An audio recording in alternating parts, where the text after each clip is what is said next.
बात करें कंपनी के फाइनेंशियल परफॉर्मेंस और वैल्यूएशन का, तो यहां से जो सिग्नल मिल रहा है वो भी आपको ठीक ठाक देखने को मिल रहा है। इसी के चलते जो जीएमपी है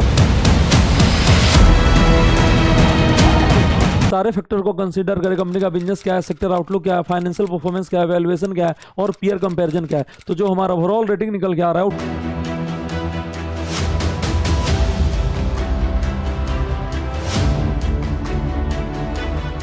welcome to our channel CA अभेबन, जहां स्टॉक मार्केट सीखना काफी आसान और मजेदार है।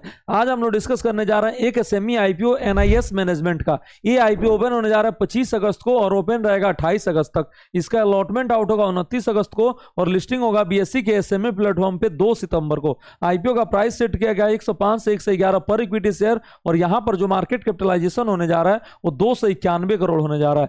लॉट साइज 1200 शेयर्स का है और इंडिविजुअल इन्वेस्टर्स को मिनिमम 2 लॉट में इन्वेस्ट करना पड़ेगा और अमाउंट हो जाएगा 2,66,400 रुपीज। कंपनी आईपीओ के जरिए रेस करने वाला है 60 करोड़, जिसमें फ्रेश इश्यू जो है आपका 51 करोड़ का है और ऑफर फॉर सेल जो है 8.26 करोड़ का है। कंपनी इस पैसे का इस्तेमाल करने वाला है वर्किंग कैपिटल फाइनेंस को मीट करने के लिए। बात करें कंपनी के बिजनेस का, तो ये फैसिलिटी मैनेजमेंट सर्विसेज प्रोवाइड करता है वेरियस क्लाइंट को, जैसे कि आपका ताज ग्रुप हो गया, ओबरॉय ग्रैंड हो गया, रिलायंस रिटेल हो गया, पिरामल ग्रुप हो गया, एचडीएफसी बैंक हो गया, टोरेंट पावर हो गया, की एयरपोर्ट्स हो गया और major government institution across India.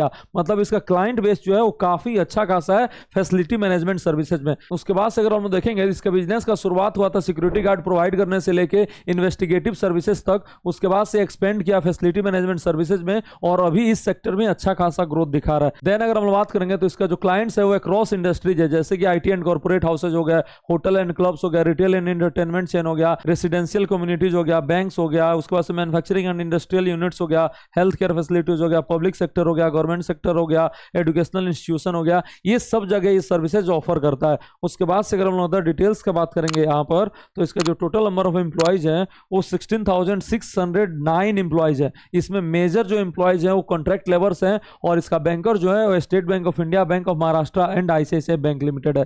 Then अगर हम लोग इस सेक्टर का बात करेंगे तो जो ग्रोथ आउटलुक देखने को मिल रहा है वो भी आपको काफी अच्छा खासा देखने को मिल रहा है। बात करें कंपनी के फाइनेंशियल परफॉर्मेंस और वैल्यूएशन का, तो यहां से जो सिग्नल मिल रहा है वो भी आपको ठीक ठाक देखने को मिल रहा है। इसी के चलते जो जीएमपी है वो 8% है। अगर हम लोग देखेंगे यहाँ पर रिवेन्यू तो 341 करोड़ का रिवेन्यू था, उसके बाद से 380 करोड़, देन आपका 405 करोड़, यहाँ पर आपको स्टेडी ग्रोथ है। उसके बाद से अगर हम प्रॉफिट के फ्रंट पे देखेंगे तो 16 करोड़, देन आपका 18 करोड़, उसके बाद से 18.66 करोड़ का, यहाँ पर भी आपको लिमिटेड ग्रोथ देखने को मिल रहा है। लेकिन अगर हम लोग वैल्यूएशन का बात करेंगे तो पी रेशियो पोस्ट आईपीओ भी 11.77 का है, प्री आईपीओ आपका 8.97 है जो कि काफी अच्छा है। आरओई अगर हम लोग देखेंगे तो 13% है, इंडस्ट्री के आसपास है और बल्कि ज्यादा ही है। आरओसी देखेंगे तो भी आपका 17.63 है जो कि इंडस्ट्री से ज्यादा ही है। प्राइस टू वैल्यू अगर हम लोग बात करेंगे तो 1.10 है, डेट टू इक्विटी अगर हम लोग देखेंगे तो 0.55 है और रिटर्न ऑन नेटवर्थ का बात करेंगे तो 13.10 है। उसके बाद से अगर हम लोग बात करेंगे यहाँ पर बोरोइंग्स का, तो बोरोइंग्स जो है कंपनी के पास 83 करोड़ का है जो कि आपका नेगेटिव पॉइंट है और कैश बैलेंस का अगर हम लोग बात करेंगे यहाँ पर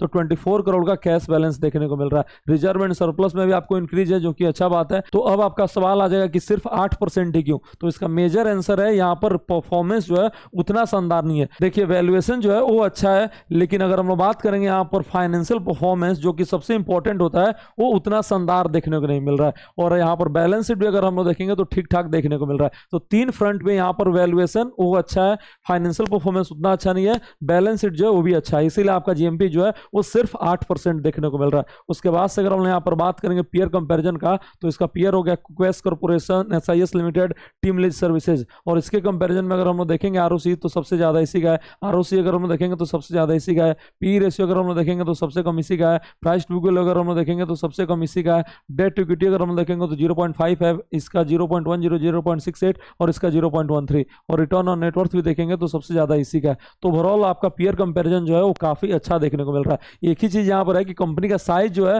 वो काफी छोटा है और ये सबका जो साइज है वो काफी बड़ा है। अब अगर हम लोग सारे फैक्टर को कंसीडर करें, कंपनी का बिजनेस क्या है, सेक्टर आउटलुक क्या है, फाइनेंशियल परफॉर्मेंस क्या है, वैल्यूएशन क्या है और पीयर कंपैरिजन क्या है, तो जो हमारा ओवरऑल रेटिंग निकल के आ रहा है वो 2.5 स्टार निकल के आ रहा है। और कंक्लूजन क्या है, तो रिस्की ट्रेडर जो है इसमें अप्लाई कर सकते हैं और भी आईपीओ है जिसमें आप अप्लाई कर सकते हैं, जिसका डिटेल में रिव्यू फाइनेंस साथी के वेबसाइट पे और हमारे यूट्यूब चैनल पे आ चुका है, उसको जाके आप चेकआउट कर सकते हैं। लिंक जो है डिस्क्रिप्शन बॉक्स में। मिलते हैं आपसे अगले वीडियो में एक नए आईपीओ अपडेट और स्टॉक मार्केट लर्निंग के साथ।